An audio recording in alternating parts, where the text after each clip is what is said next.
जिथे सत्य तिथे आम्ही.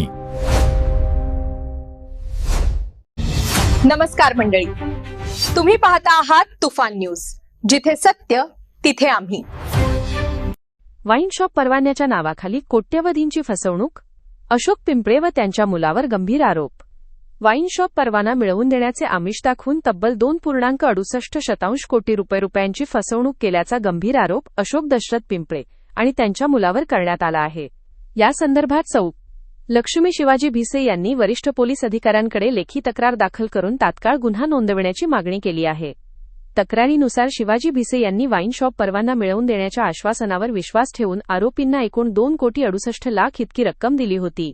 मात्र पैसे स्वीकारल्यानंतर ना परवाना मिळवून देण्यात आला ना संपूर्ण रक्कम परत करण्यात आली. तक्रारीमध्ये नमूद करण्यात आले आहे की विश्वास निर्माण करण्यासाठी आरोपींकडून काही चेक देण्यात आले होते, परंतु हे चेक बँकेत सादर केल्यानंतर ते बाउन्स झाले.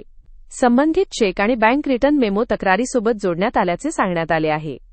तक्रारीत पुढे असा आरोप करण्यात आला आहे की अशोक पिंपळे आणि त्यांचा मुलगा यांनी वारंवार पैसे परत करण्याचे आश्वासन देऊन वेळकाढूपणा केला. पैशांची मागणी केल्यानंतर उद्धट वर्तन करत मानसिक त्रास दिला गेला. तसेच जिकडे तिकडे जामही बघतो काय करायचं अशा प्रकारच्या धमक्या देण्यात आल्याचाही आरोप करण्यात आला आहे. तक्रारीनुसार आजपर्यंत एकूण रकमेपैकी 1 कोटी रुपये परत मिळाले असून अजूनही 1.68 कोटी रुपये थकीत आहेत. त्यामुळे मोठे आर्थिक नुकसान होण्याबरोबरच कुटुंबाला मानसिक आणि सामाजिक त्रास सहन करावा लागत असल्याचे तक्रारीत नमूद करण्यात आले आहे.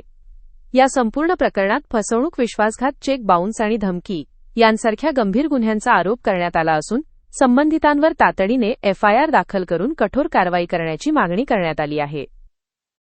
दरम्यान अशोक पिंपळे व त्यांच्या मुलाची भूमिका अथवा प्रतिक्रिया अद्याप समोर आलेली नाही. पोलिसांच्या चौकशीनंतर या प्रकरणातील वस्तुस्थिती स्पष्ट होणार आहे. कोट्यवधी रुपये घेऊनही परवाना नाही, चेक बाउन्स आणि धमक्यांचा आरोप. अशोक पिंपळे व मुलाविरोधात पोलिसांकडे धाव, अशी चर्चा या प्रकरणामुळे परिसरात सुरू आहे. ही बातमी तुम्हाला महत्त्वाची वाटली असेल तर लाईक करा, शेअर करा आणि सबस्क्राईब करा. आणि अशाच ताज्या, खऱ्या आणि निर्भीड बातम्यांसाठी तुफान न्यूज सोबत कायम जोडलेले रहा. मी अनिल शिवाजी भिसे, ही माझी आई लक्ष्मी शिवाजी भिसे आहे. माझे वडील शिवाजी भिसे होते, त्यांचा आता दुर्दैवी मृत्यू झाला. अशोक दशरथ पिंपळे यांनी माझ्या वडिलांकडून वाईन शॉप देतो म्हणून 2,68,00,000 रुपये 2018 मध्ये घेतले होते आणि तो खोटं वाईन शॉपचं झेरॉक्स दाखवून आता होतो आता काम होणार आहे, हे होणार आहे म्हणून पैसे घेऊन त्यांनी वडिलांनी लोकांकडून पैसे उचलले आणि पैसे उचलून त्यांना दिले. मग तो अशोक पिंपळे मला पप्पाला बोलला की आता होईल काम, 2 महिन्यांनी काम होईल, 3 महिन्यांनंतर तुम्हाला खूप पैसे जास्त भेटतील. खोटं बोलून त्यांनी आमच्या वडिलांकडून 2,68,00,000 घेतले. नंतरला वडिलांना BP हाय झाली, ब्लड प्रेशर, ते टेन्शन लोकांचं व्याज देत आमची घरं विकले आणि मानसिक त्रास व्हायला लागला आमच्याकडं.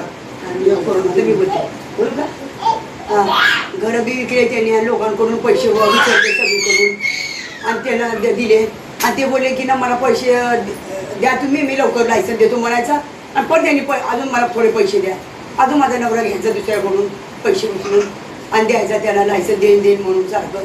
आणि मग परत त्याने पैसे सगळे उचलून दिले आणि आज महिन्याला व्याज त्यांचा अखेरीला 4 लाख रुपये चालू. लोकांचे पैसे उचललेले आणि स्वतःचे माझ्या घरं बी विकले, सगळं माझा दागिना सगळं विकून त्याला पैसे देत गेले माझ्या नवरा.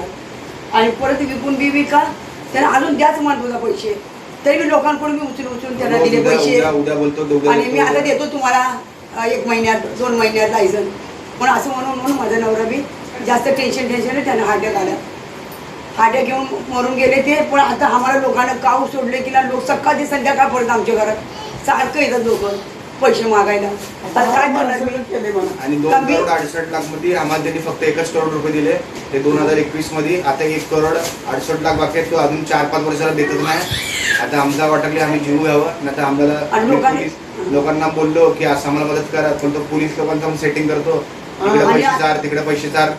आता आम्हाला काय राहिलं नाही, नाहीतर आम्ही आमचा लास्ट पाळी की आम्ही जीव देऊन आम्हाला मरून जायची पाळी आणले नुसतं. पण त्यांना देतो म्हणतो, या म्हणतो घरी आणि आमच्यावरच कंप्लेंट करतोय. पैसे आम्हाला म्हणतो घ्यायला या म्हणून. आणि त्याला बोललं तर आम्ही बोलतो की पोलिसला मी बघतो काय सेटिंग करतो, काय करतो, जा पोलिसाकडे धमकी देतो. आमचं बघतो आता काय, नाहीतर आम्ही पुढचा विचार आम्ही केला की विष खाऊन मरून देण्याचा. जिथे सत्य तिथे आम्ही.